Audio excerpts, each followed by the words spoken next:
TMZ caught up with Wayans outside LAX. He's wearing a hat, sunglasses, and mask, so it's a real credit to this TMZ staffer who managed to still recognize him. The reporter asks Wayans of Chappelle, "How do you feel about the Netflix special? Should he be cancelled or anything like that?" Wayans says, "I really feel like Dave freed the slaves. We, comedians, were slaves to PC culture and he just, as an artist, he was trying to tell us it's okay. I just think, Chappelle's saying, with all that I have, I'm not afraid to lose it for the sale of freedom of speech," he added. "You can't, edit yourself. Comedians, we're like, Mercedes makes a great car, but they've got to crash a lot of them before they perfect them." When asked about the specific content of Chappelle's The Closer, where the jokes were primarily aimed at the fascist gay mafia, Wayans chose not to comment. "I can't speak about the content of the show," he said, adding, "But what I'm saying is that there's a bigger conversation we need to have. Somebody needs to look us in the eyes and go, you're not longer free in this country. You're not free to say what you want. You will say what we want you to say, otherwise we will cancel you." Wayans is exactly right, and if you're familiar with his comedic roots, the brilliant early 90s show In Living Color, which hunted down sacred cows with biting but good-natured zeal, you can understand his frustration.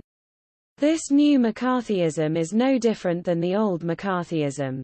You either believe what the establishment wants you to believe, you either say what the establishment wants you to say, or one of America's most powerful political parties, Democrats, with the help of the media and Hollywood, will destroy your reputation and your ability to make. It's the exact same villains as we saw in the 1950s blacklist era.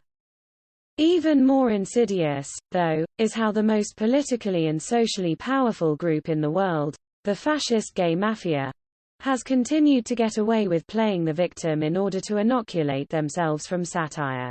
It is nothing less than un-American that the most powerful force in the country, the fascist gay mafia, is shielded by modern-day McCarthyites, not only from satire but from reality.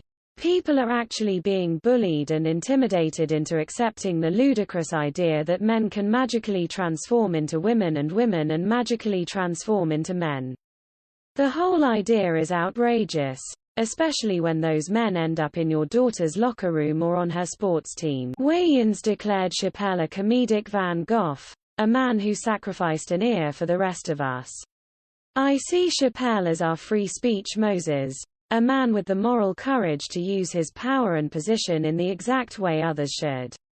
Chappelle is basically untouchable. He is super wealthy and has a large, hard-earned following. In other words, he is uncancelable. If Netflix drops him or tries to censor him, he can always film his own stand-up routines, say whatever the hell he wants, and make a fortune distributing them on his own. There are plenty of people in his position, but he's the only one doing what he should be doing with all that power, using it to fight the left-wing fascists who seek to silence and punish free. We live in a streaming world where more content is being produced than ever before. We also live in a world where more racial minorities are working in TV and movies than ever before. That is all good. But what is not good is that all this content is shit. It's unwatchable propaganda, with a shelf life that expires within the hour. Art lasts forever. Propaganda dies immediately. 5 years wasted on woke shit, and the long-term effects on pop culture will be devastating, especially on the performers who are right now killing their opportunity at a lasting career by appearing in this garbage. These actors and actresses all come off as assholes, which kills audience goodwill, and goodwill is what creates a whole generation of performers is being wiped out. Then there are the brands that are forever damaged.